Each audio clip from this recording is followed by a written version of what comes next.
Hi, everyone. It's so nice to see you guys again. And this is what do they call this the Ides of March?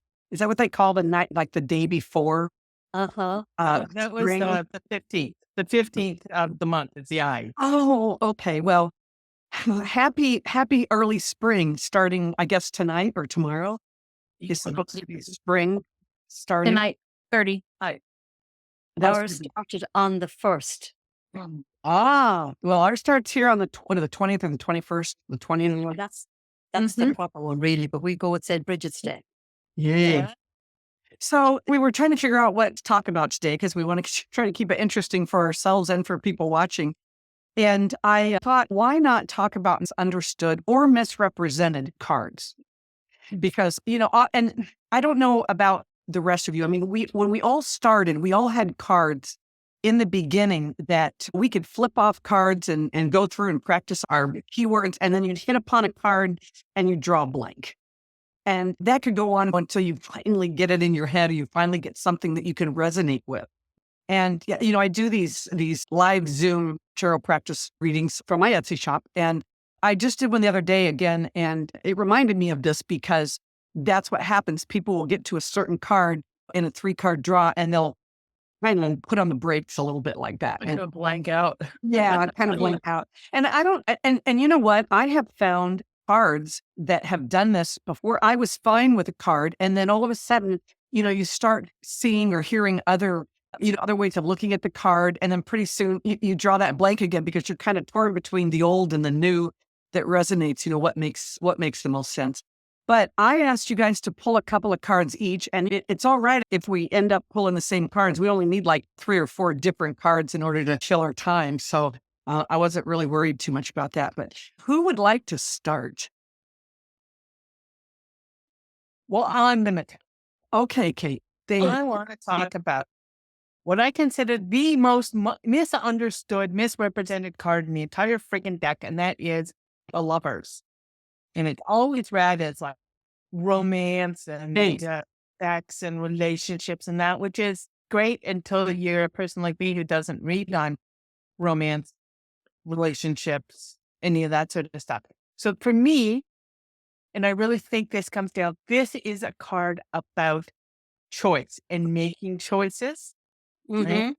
And because, really one of the most important choices that you're going to make in your life is who you are going to take as your spouse, your lover, whatever. That has an impact on how the rest of your life can play out, right? So this is where I was kind of go that this is a card that about choice. It can be a choice of a partner. It can be a choice of various things, but I don't see this as a card about romance. So that's my 2 cents.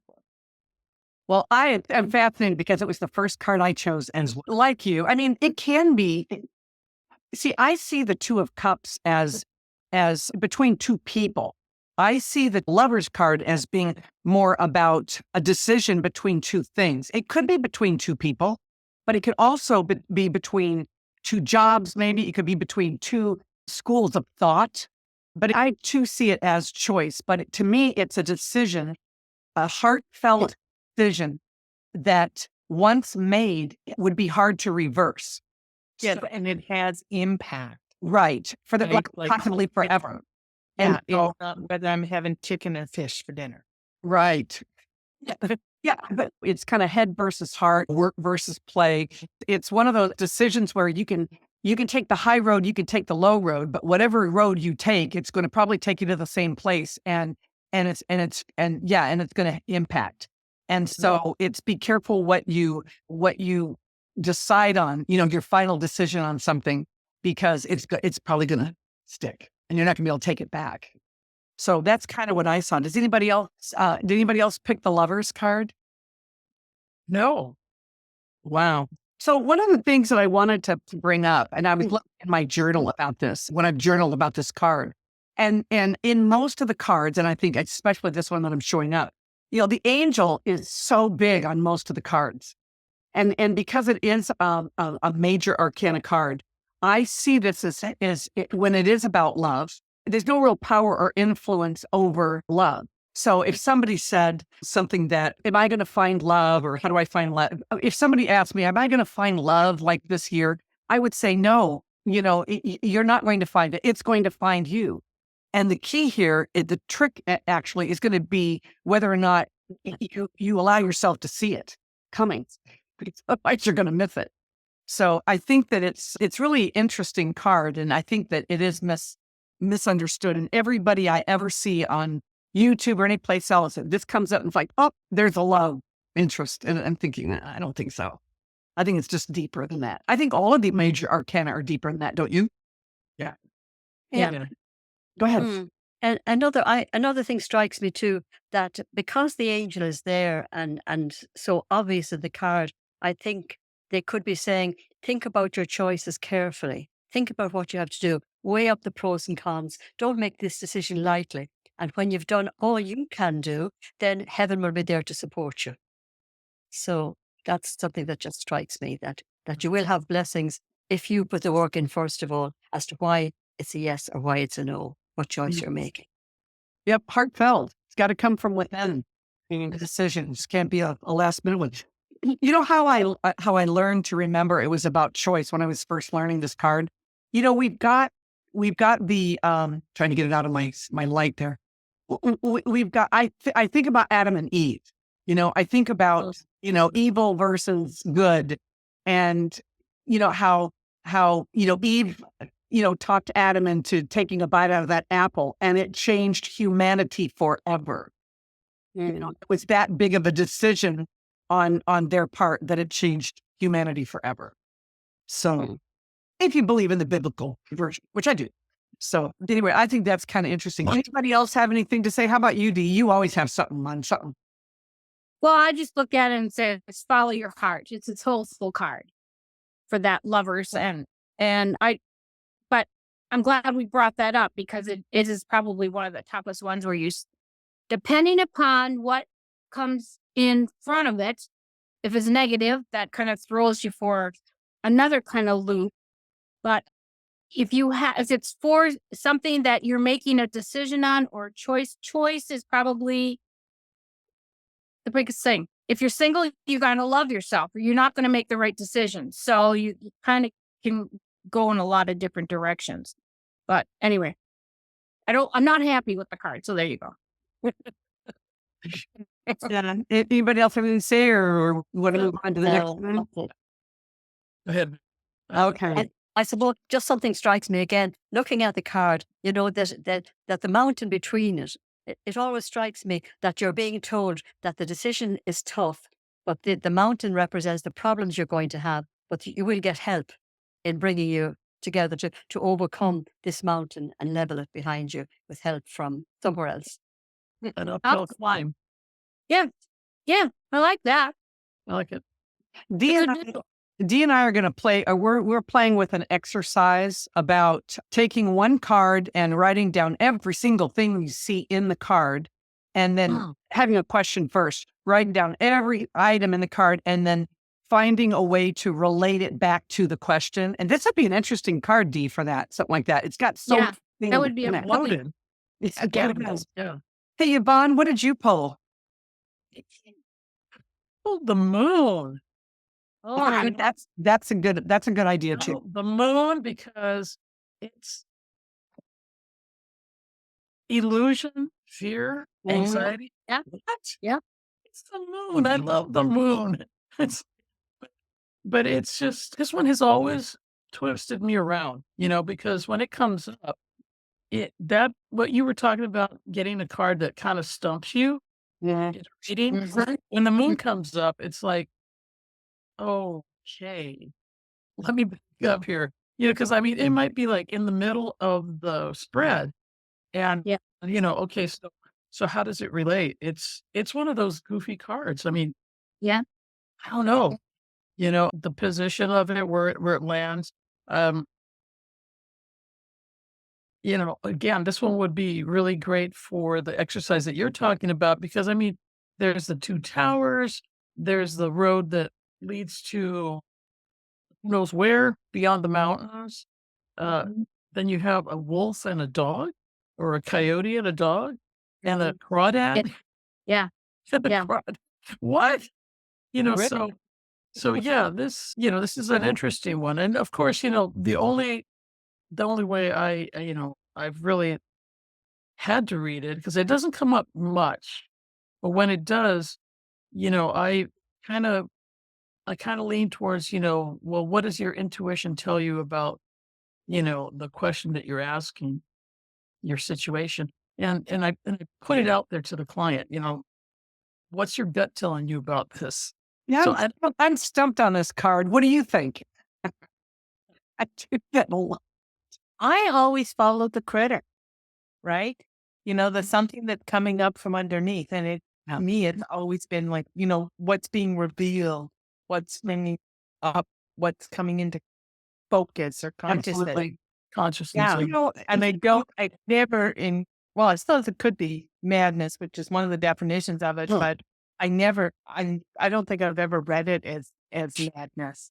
well, yeah. It's one of these ones that's got a whole bucket full of stuff. And Yeah, and I mean, one of the definitions is confusion. yeah, Yeah. And I mean, you look at this thing, and like I started, it's like, you have this, you have that on it, and it's like, what? That's Yeah. confusion. So, Mhm. you know, just looking at this card. So to me, this is one of the stinkers as far as, how do I read this one? Right. So I think I agree. for me as a reader, it's like when this card comes up, it tells me to back up and look at the whole picture and then regroup, because I mean, it could be a spread that has like all these happy cards, all these great cards, and all of a sudden the moon. Right? So Mhm. at that point, it's like, let's look at these other cards that are surrounded and the question. Let's look at it again. So that's what I got from the moon. When And I, this I when I see the moon, I think about a couple of things. I think about reality.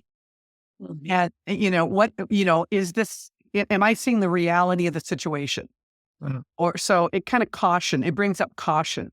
Well, one of the things that I used when I first started to remind myself about the moon is that when you go out and you walk in moonlight, everything is larger than life. Everything, it looks bigger. The shadows that are cast by the reflection of the moon are so much bigger than they really are. And so it's that trying to hold on to the reality. But as soon as I see one pop up in a reading, I think, something's amiss. Something's not right. What is it? Yeah. D. Yeah. Well, I look at it, and the first thing I actually think about when I get it, I'm doing a reading is what's the fear here? What are you afraid of? Yep. Or or is it, and if it's for me, I ask myself, what am I afraid of? Because that's the first thing that I have to think about it. Why am I asking this question? Am I afraid to hear what I'm going to get back? And that, is it going to lead me into another crisis? Oh my gosh. That kind of thing.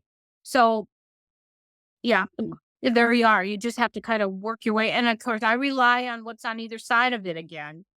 So where is that leading me? But yeah, this is an interesting, because the message is coming from the unconscious on this card. So what don't I see? What's it trying to show me? And is it fear or is it something else? So That's exactly how I look at it, Yes, coming I from agree. the unconscious and Yeah. what you need to be aware of now. right. Yeah. Yep. And also it goes back a bit maybe to the lover's card before. You have the two choices. You have this unconscious that's trying to creep up on you, creep out of you to make you afraid and bring back old memories and that. And then you've got the dog and the wolf, one which is maybe the domesticated one and one is the wild one. So what are you believing that you have no basis for? What's out there that's troubling you that really you have no business believing in even? It's just something you've heard. And if you can think about it enough and realize that the moon is just a reflection of what's happening, it's not reality. And then you find yourself on that path because the path is there. It's telling you, look, the path is there. It's right close to you. Just knock back this subconscious that's creeping up and trying to confuse you. And the path is there for you between the two pillars. Just And there's really two that's the lover's choices. Yeah. card. Yes. Yeah. I mean, everything in this card, I mean, not everything, but there's definitely the two choices, the two towers, the two creatures, well, the third creatures, whatever, the crawdad. Yeah, but it's like Dee said, it's something coming, it's something cropping know. out of the dark, right? Out of our Coming out of your out out of your past, out of your fears from the past or your subconscious. You don't even know what it is. It's false expectations appearing real that you Yeah. suddenly. I like that. This is I going like to happen. Yeah. I love it. The moon, people. Yeah. Okay. All right. A good one. Yeah. Hey, Anne Marie, what you got? One of the class. I got the one I didn't like in the beginning at all, and I'm still not mad about it, is the Seven of Swords. Because there are so many things happening in this card. And I just thought, I'm going to have a look at it in deep. So I reckon it's an ill-fated attempt at doing something. And it's not so much that you're planning to fail at what you're doing, but you're failing to plan. It looks like this ain't going to work anyway. And it also struck me as that you might hurt yourself in the process. Think about what you're doing. You might, Oh, you might, embarrassing. you might hurt yourself because you're holding on to these swords. You're holding on to these thoughts that are sharp and painful. So you might be the one that suffers because of this. And I was reading in a book there, the Marcus Kant's book. They were saying to look at this man that he's not a soldier. He reckons he's an armorer, someone who is taking away swords to be sharpened or to be used. So he doesn't know, he's not handling them well. What they were saying, look at the background. Because of this, we're thinking he's a soldier, but the background is that he isn't. So maybe look and see what's happening in the background of the situation before you hurt yourself trying to move forward. So that's what I picked out of this. You're having Show a us the alarm card. going off for some reason. Yeah. Okay. That was my Seven of Swords. So anyone else have ideas about Seven of Swords? Seven of Swords. Oh, did I pull that? I don't love it. It's also about deception and Yeah. trying Yes. to. But Yeah, the it thief can, and the it can camper, be good whatever. in that there can be a way in which I was trying to think, how could it be positive? And I thought, oh, maybe perhaps you're trying to get back something which is yours. But no matter how you look at it, you're trying to steal a mart. But you could be trying to get back something, maybe even your reputation or something like that someone has stolen from you. And you're getting in there and getting back what's already yours. But you're doing it, it might be better. Maybe what it's telling you then is it might be better to go about this in a proper manner rather than stealing in the dead of night to take something. Exactly. Yeah. One of I the think things so. that I've always thought about it when I'm looking at it is the whole idea that, you can give away too much of yourself, right? Like the throwing things out there, the TMI, the not guarding your privacy or, not paying attention to who you're around, like the kinds of things that you would discuss with family members are not necessarily what you want to be discussing in the coffee shop, right? And so it always reminds me that sometimes you're the problem, right? You're the thief in the night, if you will. You're the one most likely to hurt yourself and Yeah. others, what you're Yeah. doing. And the second one I had pulled then was So let's wait and talk about this because I really I had to smile when you talked about taking back what's yours. I had pulled up my journal on this one and I wanted to share this with you. I thought it was so much like what you said. And that's that as far as someone stealing something from us, it could be material things, but it could also be stealing our ideas, our thunder, our identity. And while it's not fair to us, sometimes we find that we need to even the score. And I see this guy oftentimes as, when he comes up as evening the score. And it's like taking back what's rightfully ours, like our dignity or our self-confidence or the truth. But I also see this card as flying under the radar. So a situation that calls for us to be more stealth-like. So, and let's say somebody comes up with a question like, is my boyfriend cheating on me? Right. And we get this card and this card might say, oh, you know what? You might get this card with let's say the 3 of cups, where we're asked to, we'll talk to the girls about it, right? Talk to somebody about it. Like, oh, maybe you better do it in a roundabout or a stealth-like manner. And so I think that it's great. I think it has a lot of really interesting meetings, but it's also just moving strategically. And I think that's a big part of it. Even on that note, someone could be taking your time. Who's wasting your time at the moment? Yeah. And who's stealing your time that you need to take it back? Who rings up at all hours on a phone and wastes your time, makes you late going to bed or late getting up or late for meetings or something like that? Who's stealing your time? You might want to take that back, and you might do it stealthily so as not to upset. Right. So I think those really good. And I just, I guess everybody just sees it, or the people that I listen to read tend to just feel like it's the person in the card stealing something in a bad way, when really it could just be, it could be a lot of other things. And so we kind of really have to stick to the cards. It's context, right? It's all about context. Anybody else have Well, any? you may have, sorry, Go you ahead. may have to ask yourself the question to get yourself out of it when you see it is put yourself in their shoes. Put yourself in that situation.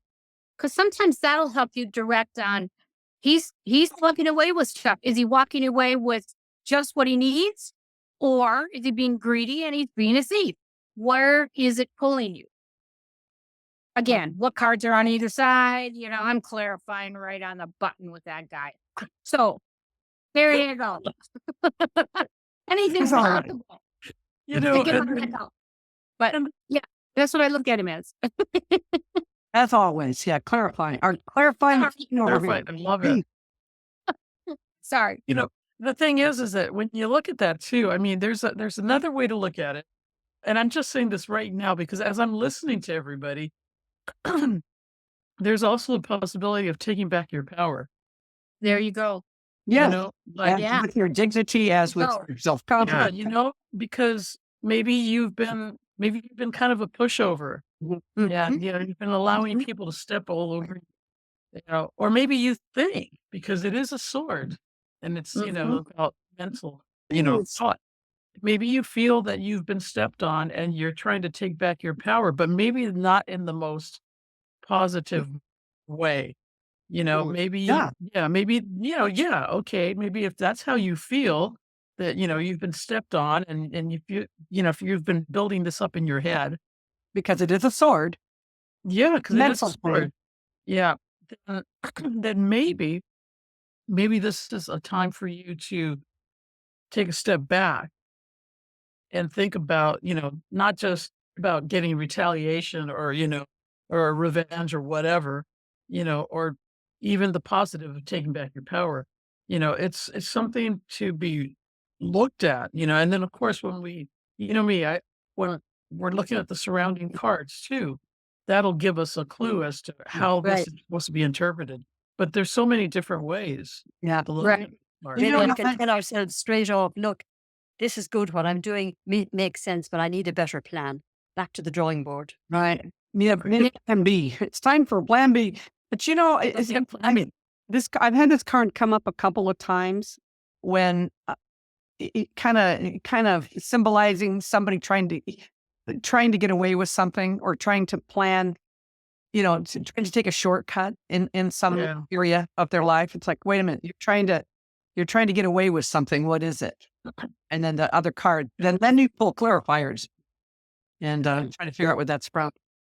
Yeah, that's an interesting card too. I thought about that card. I had a hard time. I was trying to pick between these cards. So, Anne Marie, Well- your card, wasn't it? Yeah. Dee, did you have a card? Oh, yes, I do. Yes, I do. Okay, I grabbed the Four of Cups Yes, that's a good one. Yes. because as I'm looking at it, I'm thinking, okay, something's not being seen here. It's being offered, but he's really not, or she, whatever, however your card shows it. This one happens to be looking at it. But there are those where the person in the card is looking down and they're not noticing that other cup that's up there. And as I looked at it, I kept thinking, okay, what's happening here? And it came to me that this several things, trying to say no to something, trying to make that decision. maybe it's the risk of opening up old wounds, offering the same old stuff, and you just don't want to go there. So it's the question about being restless and asking yourself what needs to keep the water flowing? What needs to keep you moving? How do you change your habits? Get out of the old, keep moving forward. And as I kept going, to me, it's just a card of potential. Everything is there, but you've got to be in the right mindset to see what picks at you the most. So to me, it's just question after question after question. Stagnant is all these things. So I had a little trouble with that. And boredom, I do not like that word. My mother used to charge me every time I'd say I'm bored. She'd charge me a nickel.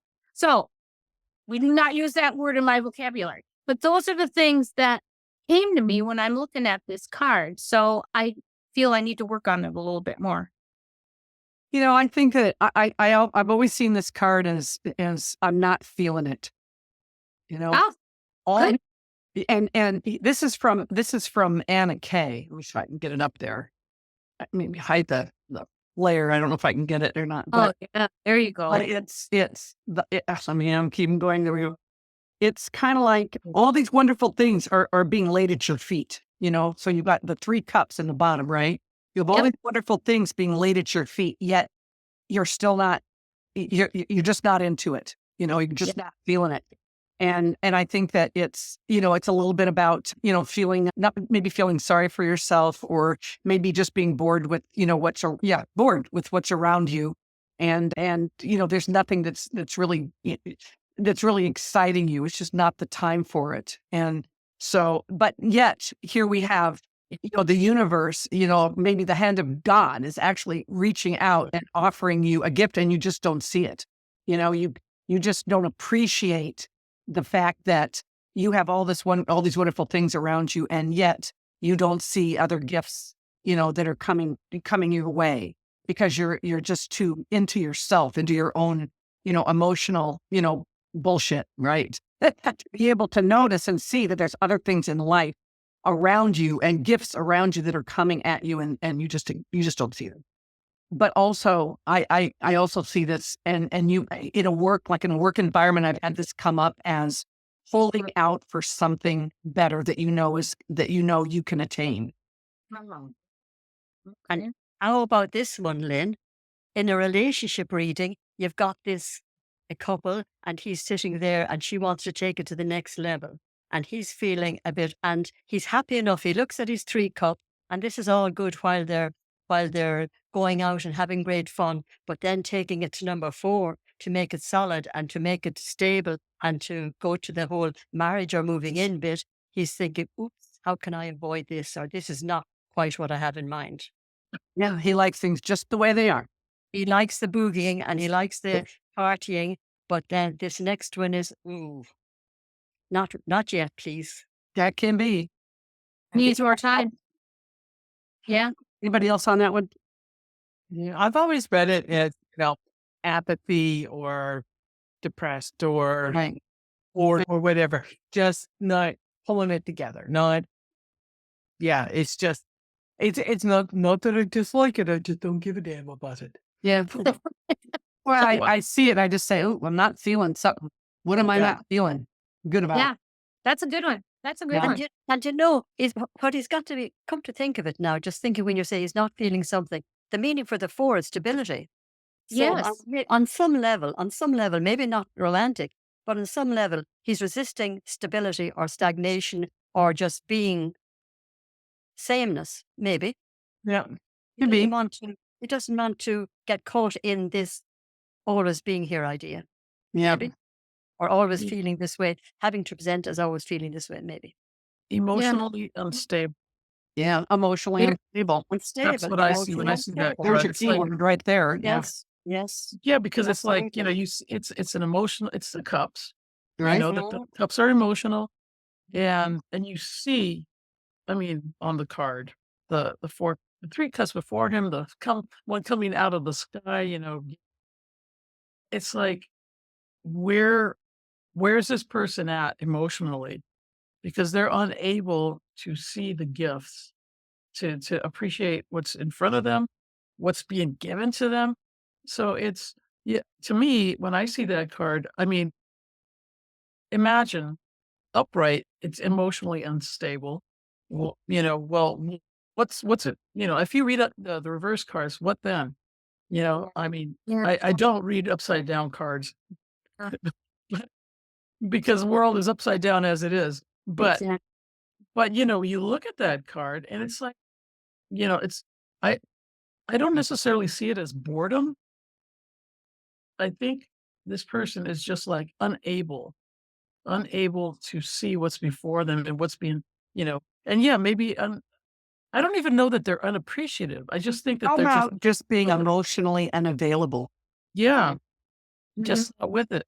And And so, it's very much a choice of his. You can see the way his posture, his body language. He has his arms folded like that. He's not going nowhere for no one. yeah, And he's looking down. He's not. He's not looking not even looking at longingly at the the other cards. cup. There's no emotion in his. There's no joy or happiness or emotion. He's emotionless and determined to stay like that. Yeah. He's not moving until he's ready or So whatever. Yeah. so then the question, would be, well, what are you, what depending on the question that the querent gives you, right? But it would be something that you could talk to them about, like, well, what are you expecting out of this situation? Because it looks like you have a lot of good choices and you're refusing to look at it, open your eyes, you So know. let me ask you this. What if the querent was asking a question about financial stability? Because we know what it would be like. We get it in a love relationship, right? We understand it in a personal growth environment. But what about, and even work? It makes sense. Holding out for something better, or not being appreciative of the job you have, or going to, and I have a review. Am I going to get that raise? And it's like, That- you're getting a raise, but you're not going to like it. I mean, there's all different kinds. What about financially? well, then there's self-doubt there. Yeah. There it You're not believing in yourself. If it has something to do with that, if it's like, oh, well, I'm being offered a job, you're being offered a job, you have all these things. I mean, to me, it's really about emotionally instability. I mean, you gotta, whether it's financial or whether it's a relationship, it's about making a move that this person's not willing to, you know, go for. Yeah. I mean, Great. Yeah. So maybe it's if he's we're all saying that he's in a state of stuckness. So maybe you've got to ask if it's about yourself or somebody else in the reading. What do I need to be, see, think, do? Who do I Yeah. need to meet to jolt me out of the situation that I'm in that is not making me happy? Right. yeah, Right. They could even ask themselves, do they need more time? Do I need more time to make this decision? Am I stuck in an old habit? How do I get myself out and to Mm. kick myself and move forward? Do I need to say no? Is that what it means? No, I can't do this. I'm over my head. yeah, I mean, to me, it's just question after question. What do I need And to that do? hand that's handing the cup is, hey, doesn't that look familiar? That's the hand on the Ace of Cups. Mm. yeah, Bingo. yeah. New So beginning. is that offering a new beginning? It is. Yeah, And maybe that hand is coming from the left. So maybe he feels this is something coming from the past. Look, I've been there, done that. Don't want to go there again. Could be. Mhm. There you You go. know, it's coming from the left. So maybe he says, no, oh, not again. Interesting. That's another interesting it's concept. Absolutely. Oh, So I just yeah. think, has everybody given a question, or has everybody picked a card yet? Yeah. Okay. Yeah. So I want to. I have two. I don't know which one to go with, but I think what I'm going to. Oh, it's really hard. I'm going to go ahead and go with the 10 of Swords then.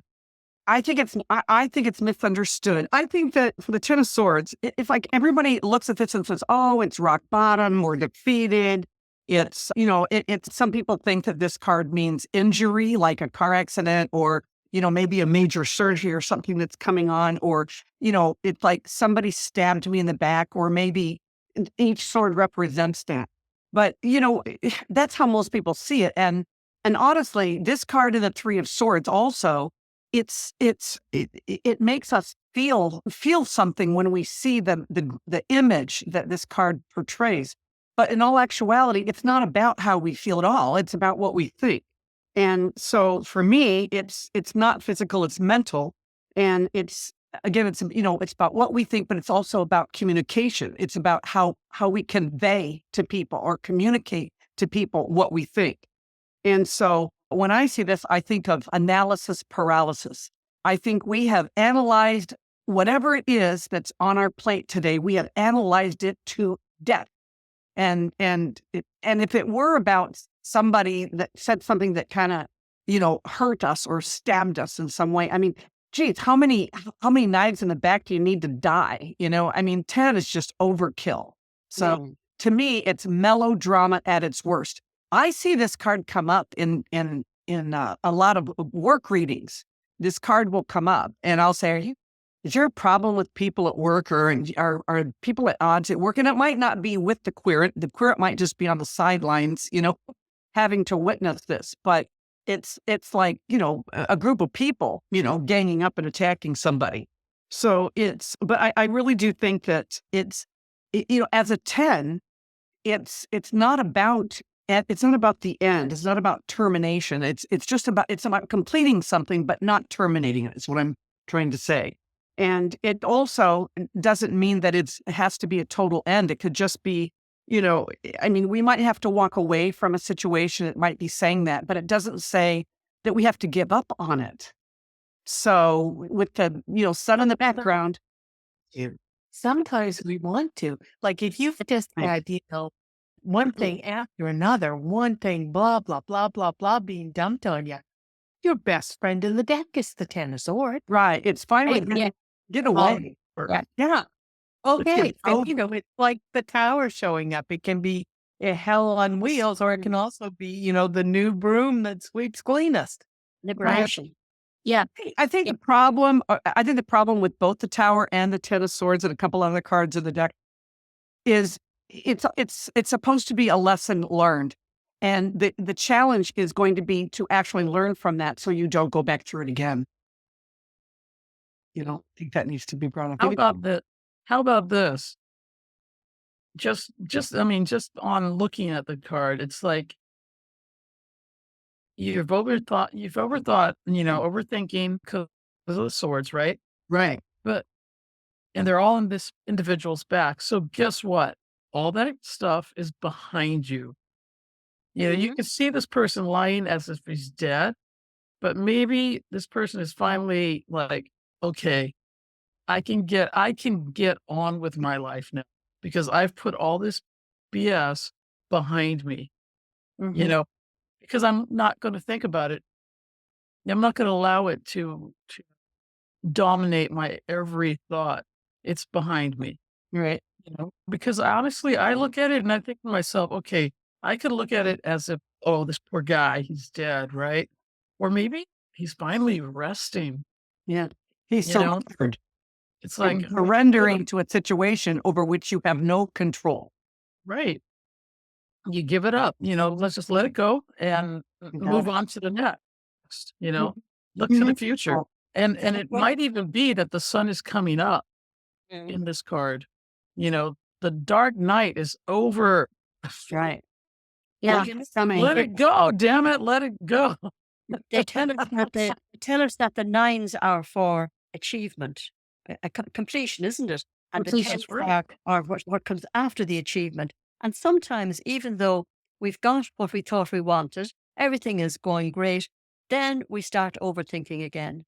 And suddenly it's massively, was this really what I wanted? Could I have done better? Should I have looked for a better deal? So we're again back to overthinking, killing ourselves with thought. Exactly. That's the good thing to remember. Well, you know what, folks, I hate to say this, but we're running out of time. So Wow. I don't know. And everyone was worried about war, about having enough cards. It's like, or about not having enough cards. Like, no, we're going to have plenty to talk about. I think we should just extend this one. Do you want to, we can extend this one into next month if you have enough cards. If we have enough different. Yeah, let's do a part two. Yeah. Do we Lots of have enough cards. cards? Oh my gosh, you don't even Yes. have that. That's yeah. No, of course Okay. So if we have That's enough the cards, easy part. that might be the easiest thing to do is let's continue this conversation on the second Love it. Tuesday of April. And here's an idea, Lynn. How about if people were to send in what card bothers them and why? Oh, there you go. Hey, come on. There's enough of you that watch this replay that, Yeah. tell us what cards that confuse you the most or that you feel the most misunderstood. And yeah, we'll just talk about those. That would work too. That Go would be on and why? perfect. Yeah, that would be Great. good. Well, I appreciate everything that y'all are doing. Dee, you're getting ready to come back into spring. You're going to be back into doing your outings here pretty soon, right? Pretty quick. Yep. I'm just going to get my emails and stuff lined up. So, but we've got a real cold snap coming through right now. So everybody's had to pull out their winter coats again. Yeah. Yeah, I saw that. So- And I thought, poor thing. I was sitting outside at 77 degrees last night at 10 o'clock, thinking, oh, it's so nice here. I feel bad for all of my Minnesota friends. And Canadian friends. So anyway, Kate, you're in the process of taking a sabbatical because you're working on a project that you'll be bringing just to your channel. Sabbatical in filming, but I'm really enjoying. I'm writing. Basically, it's a series on Jungian archetypes and the major arcana. Yeah, it's a Yeah. serious Yeah. deep dive into wow. cards. I'm really enjoying the time I'm spending on it without having the push to do a video every twice or three times a week. So Right. it's Sure. been very restorative for me. Yeah. So how about you, Yvonne? What you got going? Anything? How me? Let's see. April 6th, with the Alchemy Fair in Everett, Washington. Going to be hanging out there, presenting my art and pulling some cards. And yeah, it'll be fun. I have a friend that's is also coming around, and she's got a lot of really neat art that she's going to also sell to me. Yeah, it'll be fun. It'll be exciting. What about you? What about you, Anne-Marie? Anything? Are you? I'm still trying to get my act together. I started off in January telling you that I was going to sort out all this little office area, be able to put my hand on everything. So far, I've had 3 things I needed, and I spent a day looking for them. So I haven't got there yet, and I have a new deck coming tomorrow. Well, not so much new. I got, when I was away the last time, I was in Spain, I bought the mini Witches Tarot. And I loved it. I just bought it on a whim, and I really liked it. So tomorrow I have the bigger version of it coming. Why? I don't know. But I liked the fact, for me, I liked the fact that there weren't witchy hats in it, but it feels nice, and the colours are very vibrant. Now, the black trim I could probably do without, but it's there and that's it. But I like this, so I'm looking forward to getting my hands on that tomorrow. And maybe by the next time we're talking, I will be sitting back having everything shipshape and Okay, we're going to expect that now, Anne-Marie. Okay. Yeah, When exactly. you get to the whole skip shape, let me You know, and I'll you and the pay rest for of you to you come and the to rest of the Canada. family. Yeah. And the So Okay. like usual, I finished my reading at fairs and festivals, and I'm getting really good responses on that. And so I am now switching, and I'm going to go back to doing some instructional videos and some practice videos, because I do get a lot of aspiring. And I think we as a collective as well get a lot of aspiring tarotists that like to try something new. So Dee and we're going to work on a little series on spreads, and we're going to try some funky things there. So they'll just keep watching the website, and we'll see you in April. Bye. Okay. Bye. Bye, everybody. And everybody.